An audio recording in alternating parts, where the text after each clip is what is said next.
Hello, hello. Welcome to our weekly live stream. We are an SEO company based in New York. We have a lot of topics to discuss with you every week because our industry is moving incredibly fast and we all figuring out that together.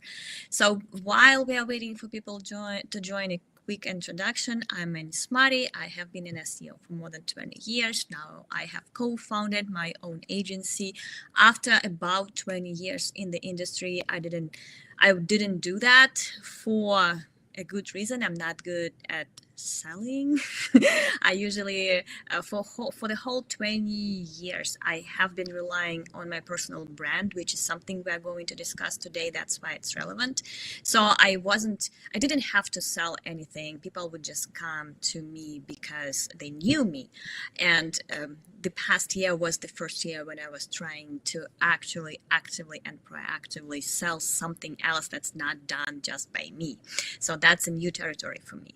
But I have been in SEO for many years, ever since it was like a Wild West territory with buying, selling links, toolbar, PageRank, Penguin, Panda. I've seen it all.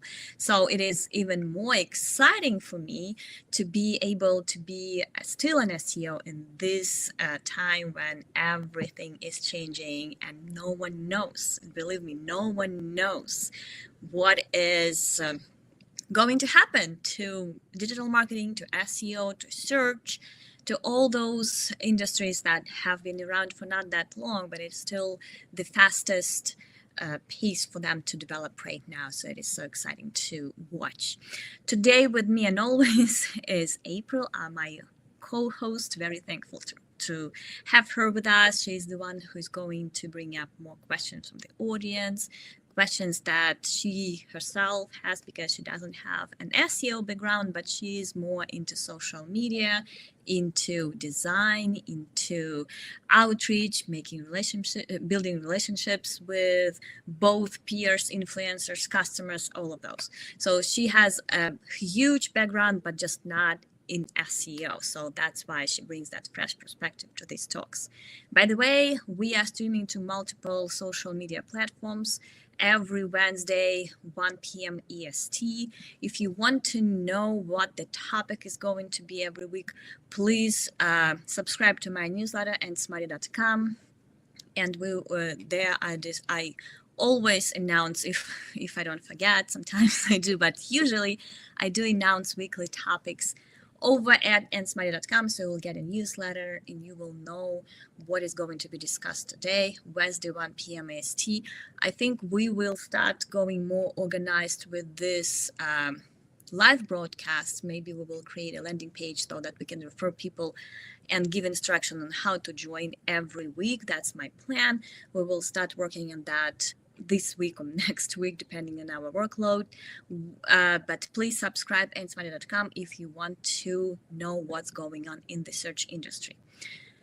Before we go into today's topic, there is a very important update from the SEO landscape, and it's not. I'm kind of annoyed by what's going on, so bear with me here. We have the March Google's core update is done rolling out as of probably Friday last week, but a few days ago it was finished. As usual, there are a lot of reports from people saying they lost even more traffic, which is well expected because, like I said last week, many SEO experts, including myself, have noticed that there are many more AI overviews showing up for many search queries. And as we all know now, it's not official. Google will not tell us the click-through to the AI overviews links. But we know if there is AI overview starting showing up for a search query, there is much fewer clicks going to organic search. And that was well predicted. That's nothing new.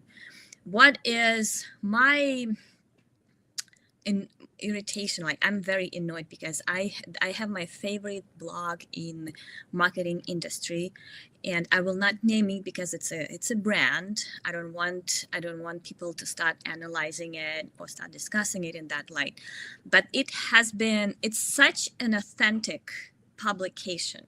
They have a real editor. They make sure they are people who write for them do not write just once, but they write regularly, and they are experts, real experts. They do not optimize for search at all. Sometimes I always want to tell them, hey, there are no like keywords in your title, and it's very not searchable, and so it's not at all SEO driven blog, and it has been losing clicks since maybe like a year ago, since for about a year with every update. It is helpful content. It is authentic. It is not made for SEO. It has been around for many years, and it's just heartbreaking. So that's I don't, and like I say, and I'm very transparent with that. I do have answers for many businesses who lose organic search traffic in many areas. I do not have answers for publications, for media sites who rely on display ads, who rely on clicks, who rely on traffic, because not so many businesses really do. Like, measuring your SEO success based on traffic has been outdated for many years now, because we've been losing traffic, like I say, almost every time for many years. But for publications, I really don't know. I don't have the answers. That's why if a client if a lead tries to come in as a publisher, I'm always saying that I will help you as I can. I will not charge you, because really I don't have any definitive answers to you.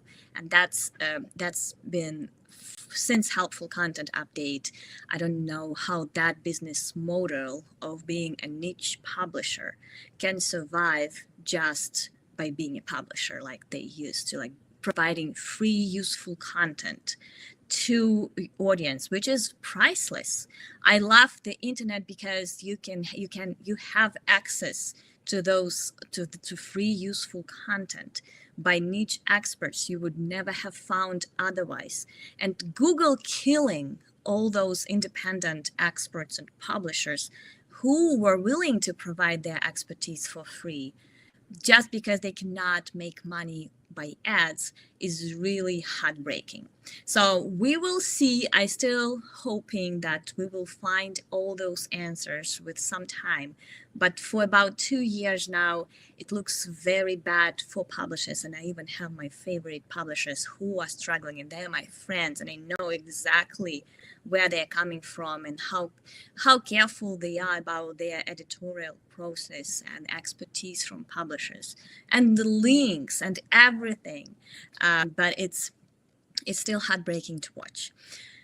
In any case, and I also have that theory that ever since Helpful Content, those blogs and publishers cannot recover because they disappeared from search. So all the good signals, including clicks, links, all the fresh signals stopped coming to those sites. So that's one of the reasons they cannot recover, because they do not know how to build links otherwise, like just being surfaced by Google. They've never done that proactively, and they don't get clicks and interactions and engagements because they just do not get that traffic from Google. So I guess they are getting buried anymore for that reason also, because they do not proactively try to recover. That is trying to do their good thing that is not for Google, for people, and they lack those signals to be back to search results.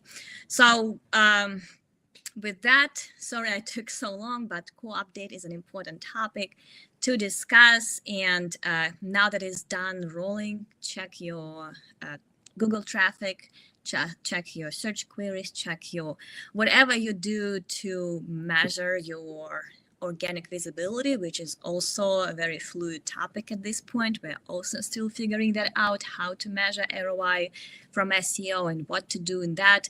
But check all of that and see if you have any recovery. Hopefully, good luck. What I've seen so far for our clients, who are usually brands that sell something, e-commerce, retail, they're doing well. But my friend that I was so hopeful he will see some more visibility is tanking even more. That is heartbreaking again. And today, the good topic to discuss is investing in the right thing. And investing in the right thing is building your brand, making it context, making sure that everyone knows what you're doing, being very specific about that. We've dedicated a few past live streams to that. Those were building your brand knowledge content, promoting your promoters, and now a little bit more specific topic that it's more like a quick tip. It's not a huge topic to discuss because it's very straightforward. This is what you need to do. So check out nsmarty.com for previous episodes to see what we were discussing previously, and hopefully you will get even more ideas. Today we're discussing a very specific topic, is creating frequently asked questions section just about your brand. And this is when you answer questions that your customers may ask if you visit your website. Imagine someone who doesn't know anything about you magically landing on your homepage or anywhere on the site and wondering who you are, why they need to trust you, how long have you been in the industry, how are you different from competitors, do you have any awards or maybe connections to other businesses they know. All those questions you should answer on a dedicated brand-driven FAQ page.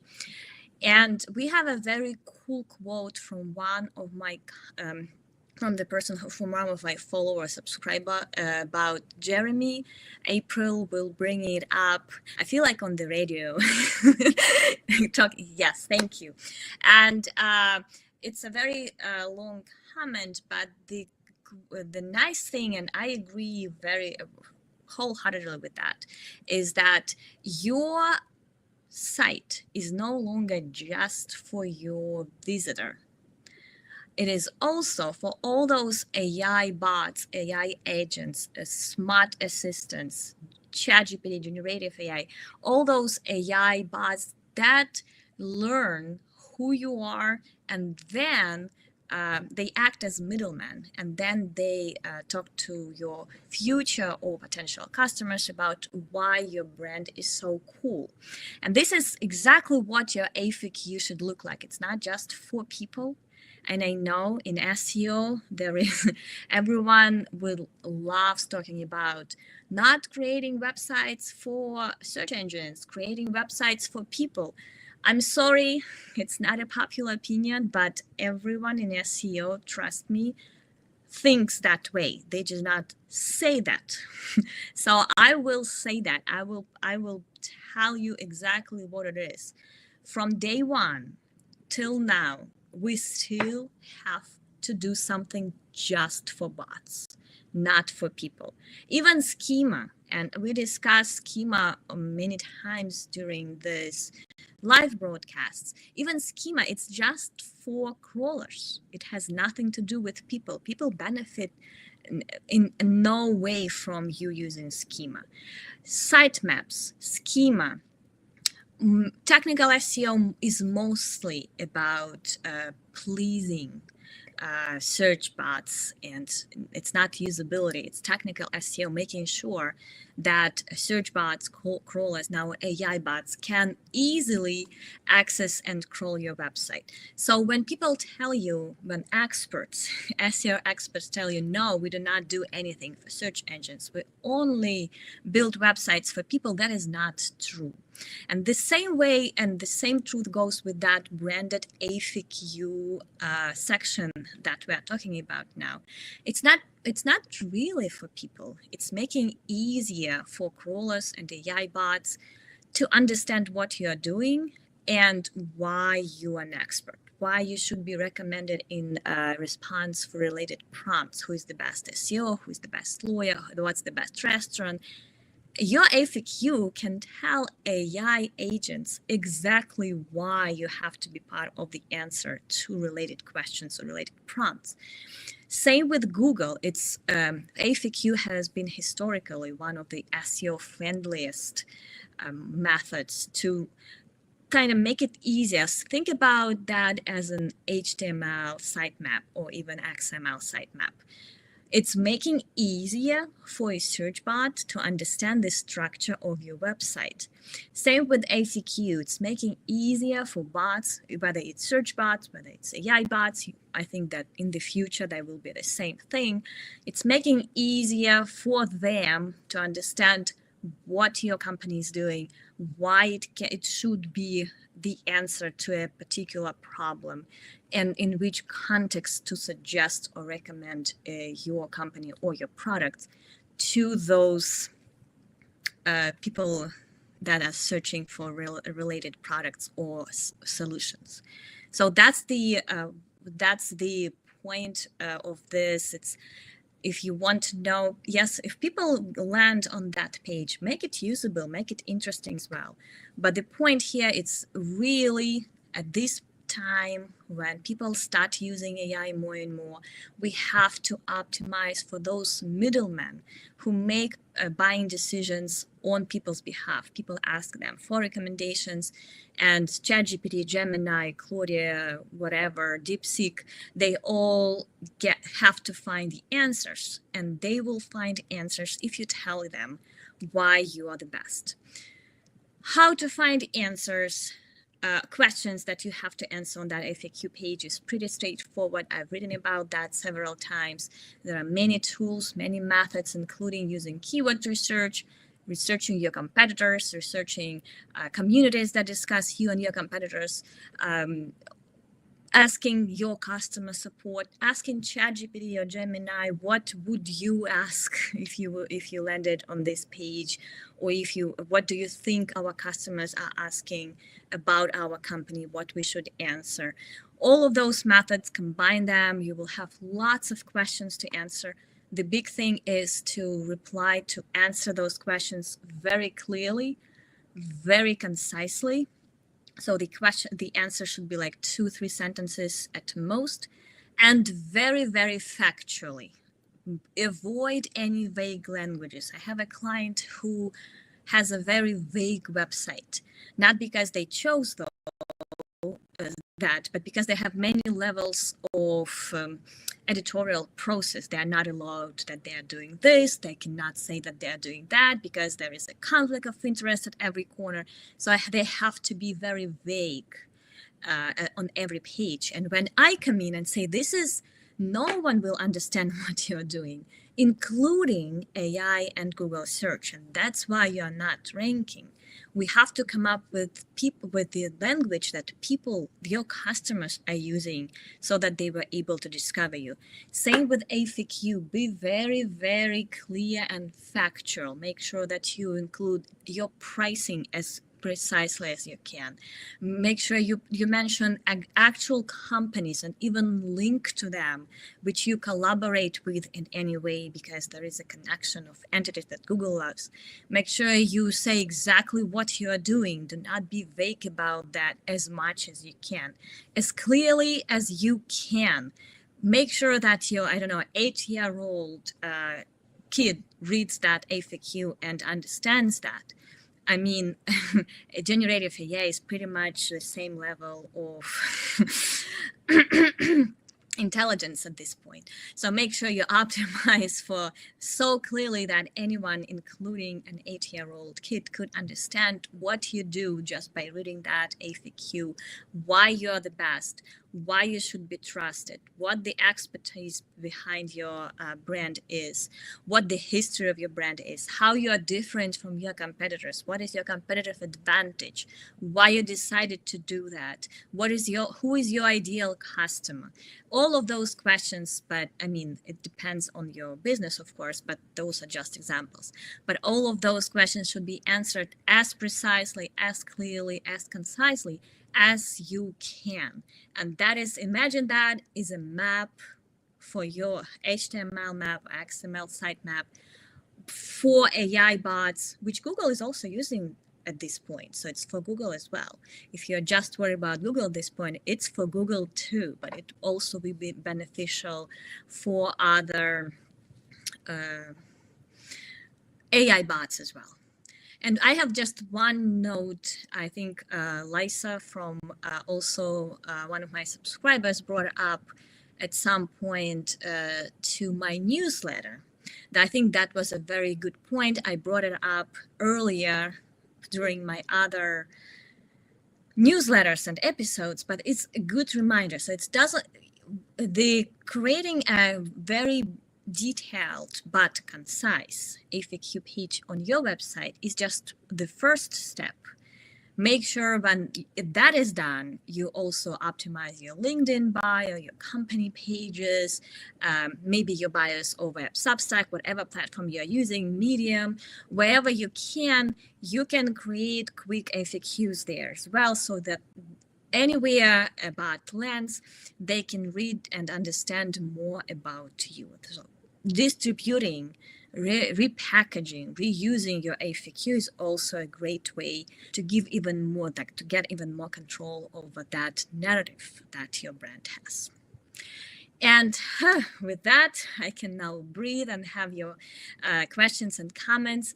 I hope I made myself clear. I think I'm sorry I was talking too much about the co-update, but I think it's kind of related, because if you lose something, you get something. So probably if you lost some traffic over all those co-updates, maybe that's your new way to get visibility through just your brand visibility. And we are going to launch specific services for that. We will launch branding services for smaller businesses, because those are the ones that are struggling the most. Big businesses have their brands built many years ago, but small and medium-sized businesses are very struggling and lost, and it's easier than you think. So we will have those services launched very soon. So bear with us, we are working on that. But that is something that the homework that everyone needs to do. Okay, April, your turn, ask away. I think that I wasn't tracking the comments, but I think we can bring some of those up too. I think this one from Lisa. What if you do more than one thing? Depending on, and I think I talked about that over the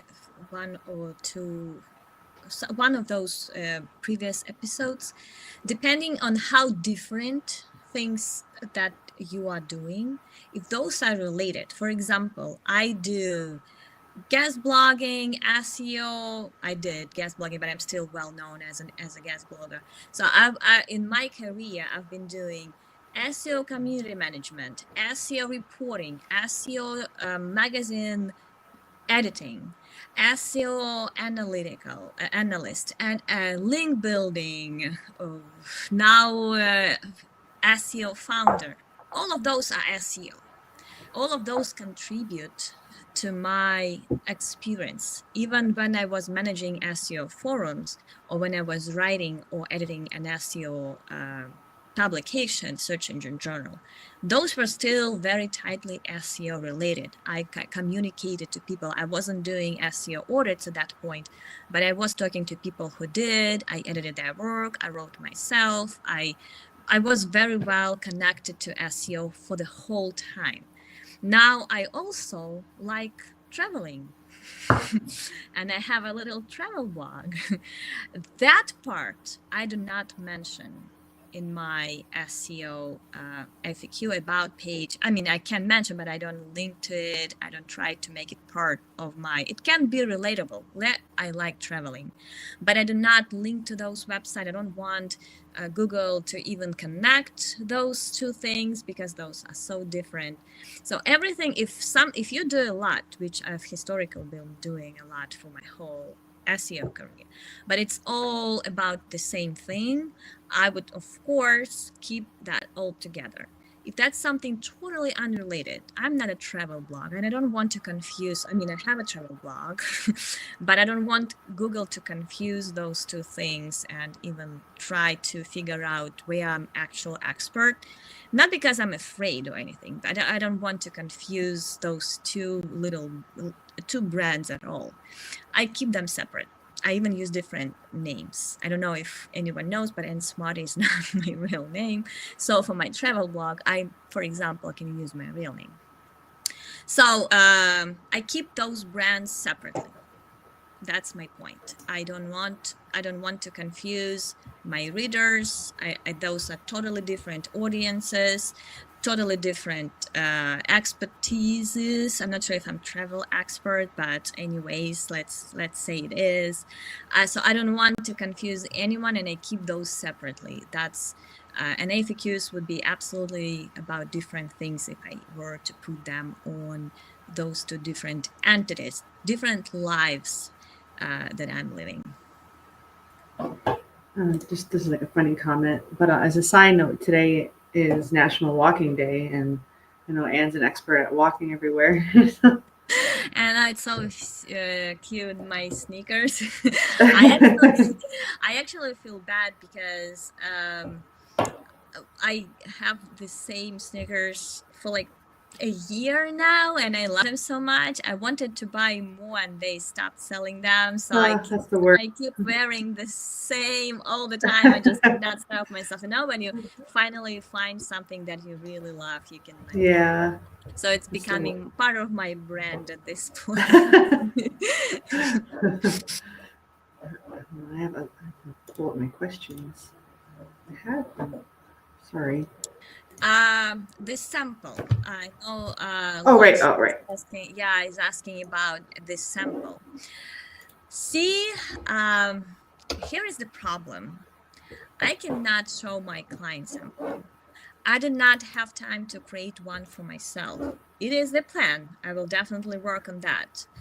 And I have not been able to find a good sample otherwise, like in other places. I think that is a very new tactic. Call yourself lucky, but I'm really using an insider trick at this point because it has been proven successful in surfacing clients in AI, in generative AI.